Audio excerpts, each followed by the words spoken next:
नमस्कार विद्यार्थी मित्रांनो, आपण आजच्या लेक्चरला आपण शीघ्रगतीने भूपृष्ठावर कार्य करणाऱ्या शक्तींचा अभ्यास करणार आहोत.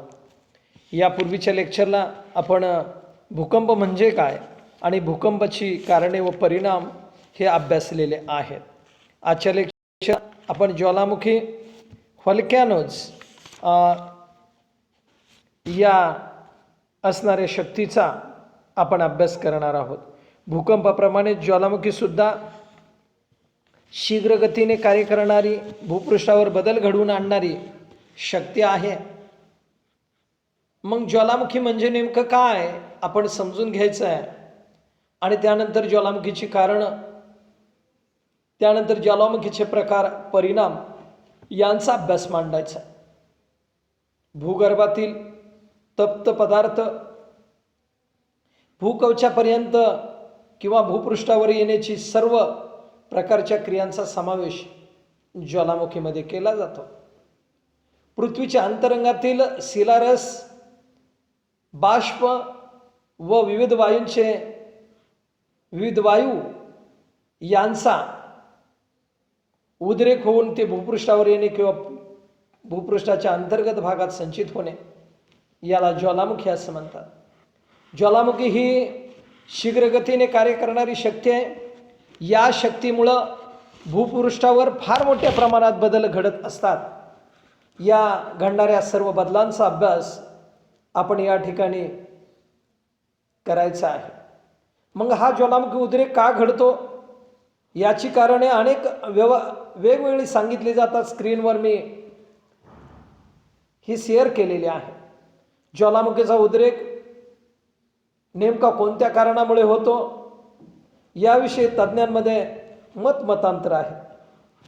भूगर्भशास्त्रज्ञांच्या मते ज्वालामुखीचे उद्रेक पुढील कारणामुळे होतात. ती कारणं अशी आहेत बघा. भूगर्भातील तापमान वाढ, दुसरं कारण आहे भूपृष्ठाचा अंतर्गत भागावर पडणारा प्रचंड दाब, तिसरं कारण आहे भूपृष्ठाचा कुमकवतपणा आणि चौथं कारण आहे लाव्हा रसाचे भूपृष्ठाकडे प्रवाहित होणे.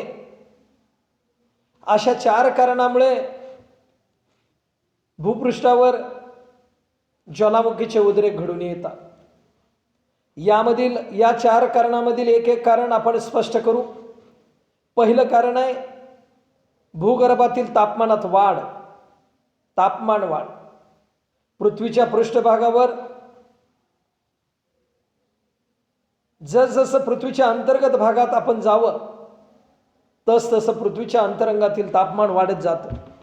सर्वसाधारणपणे प्रत्येक 32 मीटर अंतर 1 अंश सेल्सिअसने पृथ्वीच्या अंतरंगातील तापमान वाढत असतं.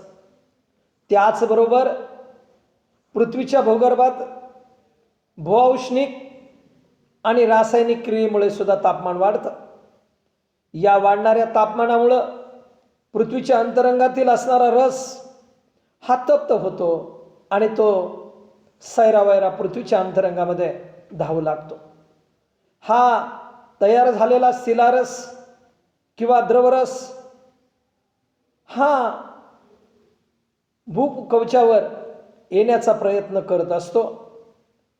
पृथ्वीचा प्रचंड दाब व उष्णतेमुळे भूगर्भातील तप्त शिलारस जो निर्माण झालाय, हा शिलारस ज्या ठिकाणी भूकवच कुमकवत आहे त्या ठिकाणी भूपृष्ठाला तो भेग पाडून वर येण्यासाठी प्रयत्न करतो.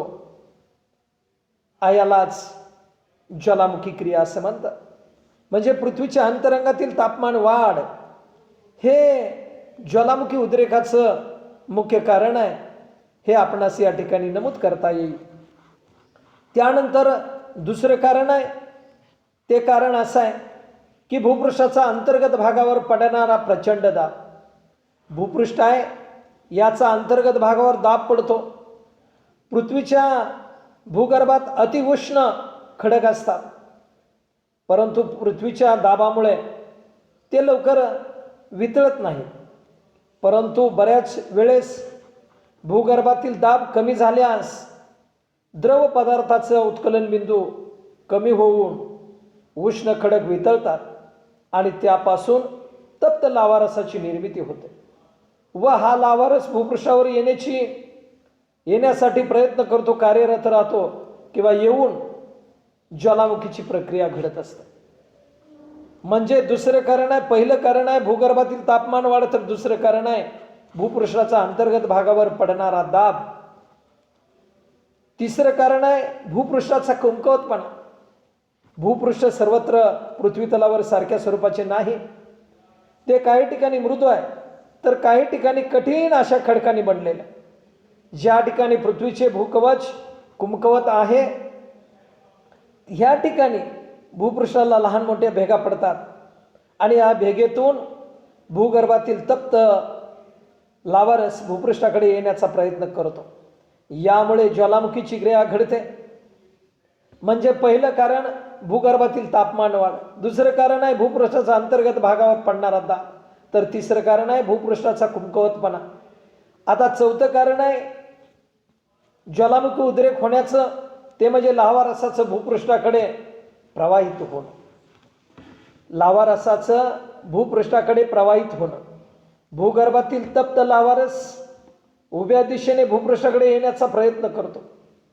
भूगर्भातील तप्त लावारस उभ्या दिशेने भूपृष्ठाकडे येण्याचा प्रयत्न करतो.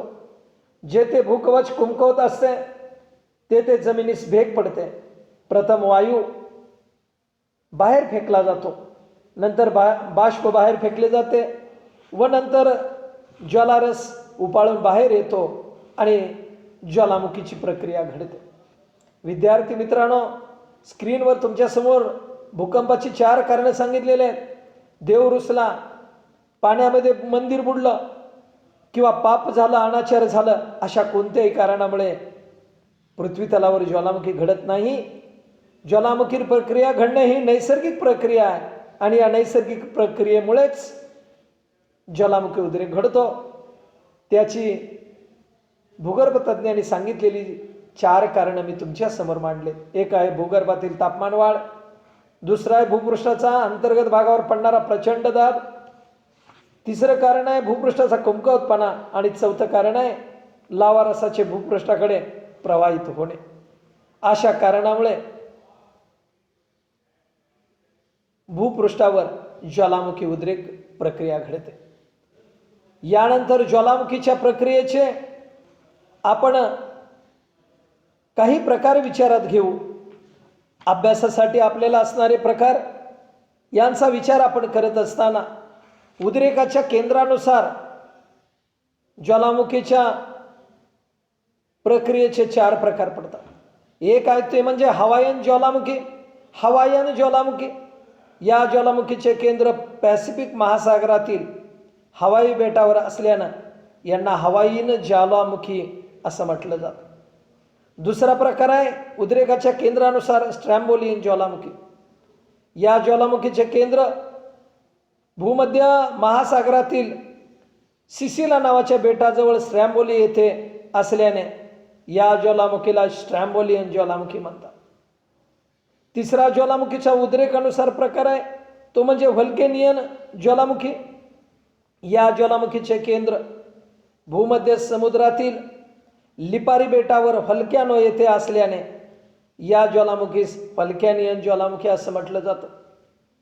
चौथा प्रकार आहे तो म्हणजे पिलियन ज्वालामुखी. याचे केंद्र कॅरेबियन समुद्रातील मार्टिनिका बेटावरील पिली हे असल्याने याला पिलियन ज्वालामुखी म्हणतात. बघा, उद्रेकाच्या केंद्रानुसार हवाईयन पॅसिफिक महासागरातील हवाई बेटाजवळ याचं केंद्र आहे.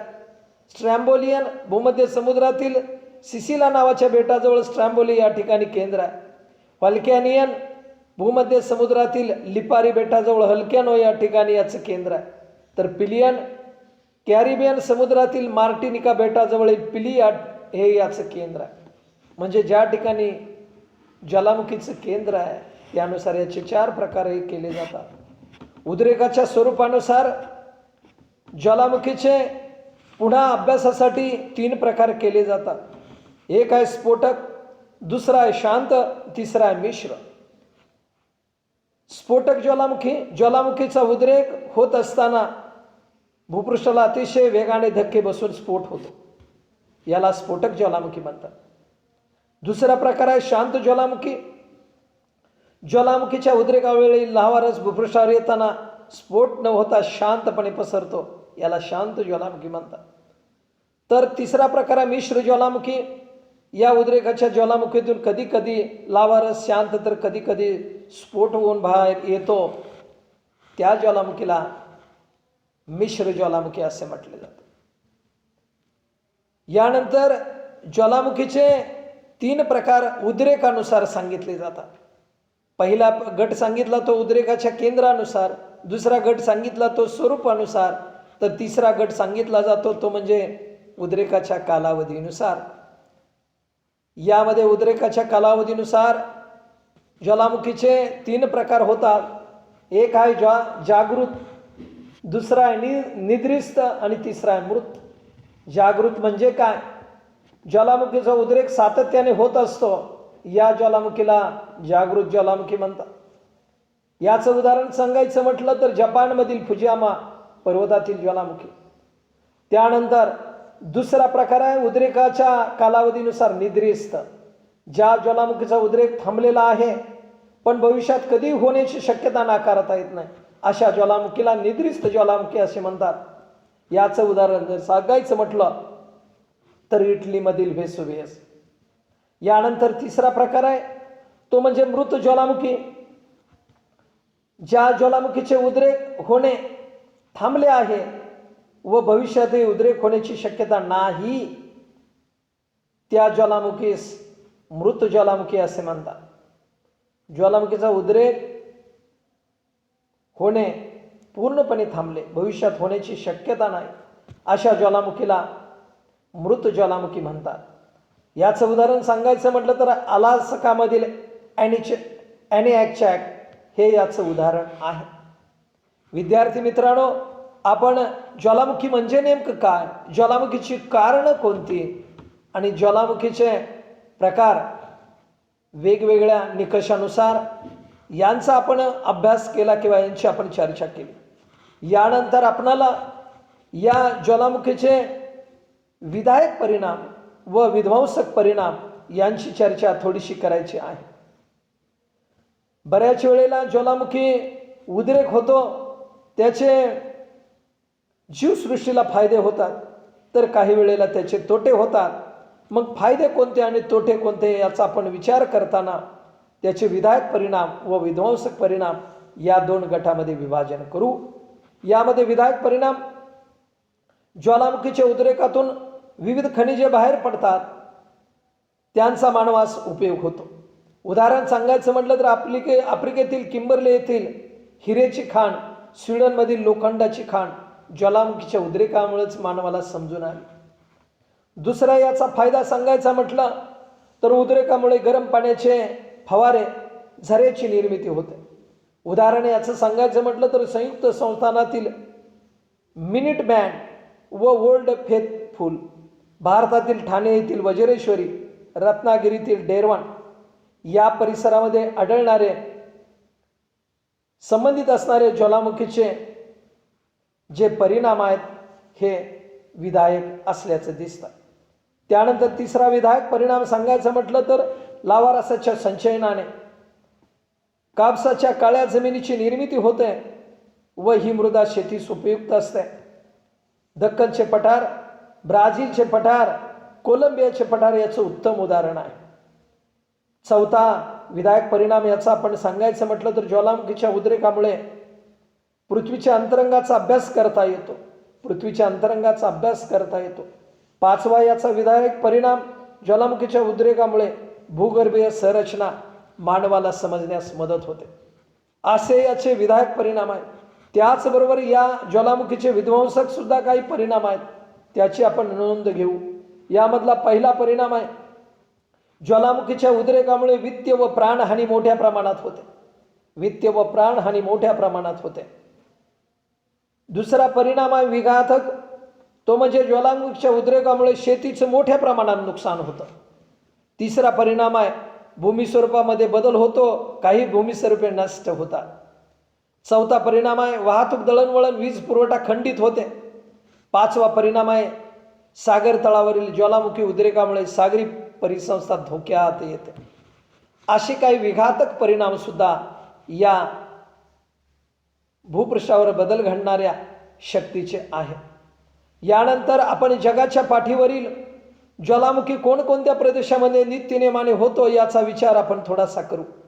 उष्णकटिबंधीय प्रदेशात 30 अंश उत्तर अक्षांश व 30 अंश दक्षिण अक्षांश अक्षवृत्ताच्या दरम्यान जगामध्ये सर्वात जास्त ज्वालामुखी आढळतात.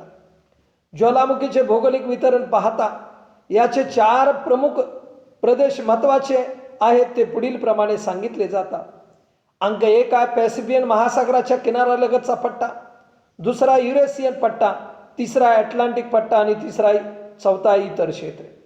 यामध्ये पॅसिफिक महासागराच्या किनाऱ्यालगतचा पट्टा म्हणजे नेमका कोणता पट्टा? जगातील 66% ज्वालामुखी या क्षेत्रात होतात. या पट्ट्यात कुरिल बेटे, जपान, फिलिपाईन्स, इंडोनेशिया, न्यूझीलंड, उत्तर व दक्षिण अमेरिकेचे पश्चिम किनारपट्टी या प्रदेशाचा यामध्ये समावेश होतो. पॅसिफिक महासागरा किनाऱ्यालगतच्या पट्ट्यामध्ये दुसरा जो पट्टा आहे तो म्हणजे युरेशियन पट्टा.